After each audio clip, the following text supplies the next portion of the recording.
Hello everyone, it's Caruana with Microsoft Teams. Welcome to another episode of Coffee in the Cloud. Well, here we are. It's the beginning of yet another new cycle. I wanted to share with you 3 tips for getting started with some organization and best practices as you step into this new year. The first thing is self-care. We need to make this an operational best practice. So use Outlook to book focus time automatically in your calendar. I'm taking it a little step further though. I'll be adding office hours where I just have my door open virtually for anybody in the team to come and ask me a question. This kind of engagement with my team helps people know that I'm really there for them. That's on top of the normal one-on-ones and team meetings that I have scheduled. So focus time for myself and office hours for my team. That's number 1. Number 2 is I'm going to leave some of those teams I'm a member of.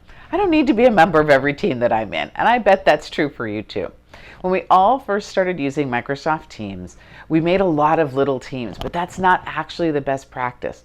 The best way to use Teams is to have a larger team with more channels and more topics. That makes a better center of gravity for the work that we're all trying to accomplish. Also, you'll find over time in some of those larger teams that channels become quiet. And so you might want to go through and prune some of those channels. You can easily move the files to another channel, or you can just rename that channel with a Z dash at the beginning and make sure that it's not automatically showing for members of the team. Either way, make sure that the channels you have are active and people know what they're about. Once in a while, it's a great idea for the owners of a team to get together and make sure that you're using all of the great features of Microsoft Teams. Just check in with each other and make some team collaboration agreements. It's important that people realize that collaboration is not a technical activity. It's a human thing. So make sure that the people you're working with still feel good about the collaboration experience that you're driving. And the last thing is, along those lines of taking a people-first approach, book some time with your core business partners. Check in with them. How are the holidays for them?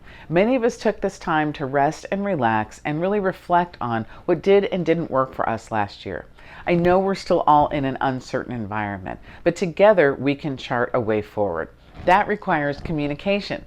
So take a moment, make some of those appointments, and really focus on listening to what your business partners have to say.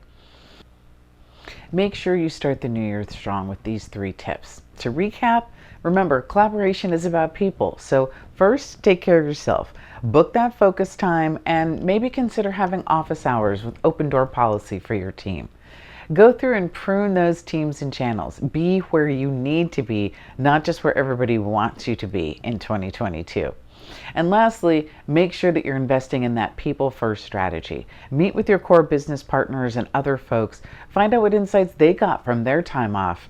What's important to them now? Listen first and make sure you're aligned on your priorities.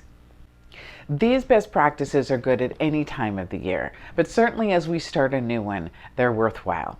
Let's lean in, make sure we're really listening to each other, taking that people-first approach and putting the needs that we all have at the center of the decisions that we're making rather than the technology itself. And then along the way, we're going to keep delighting you with a lot more features, integrations, and great things all across Microsoft 365, Power Platform, and Azure. Thanks for joining me for another episode of Coffee in the Cloud. This is Caruana signing out for now.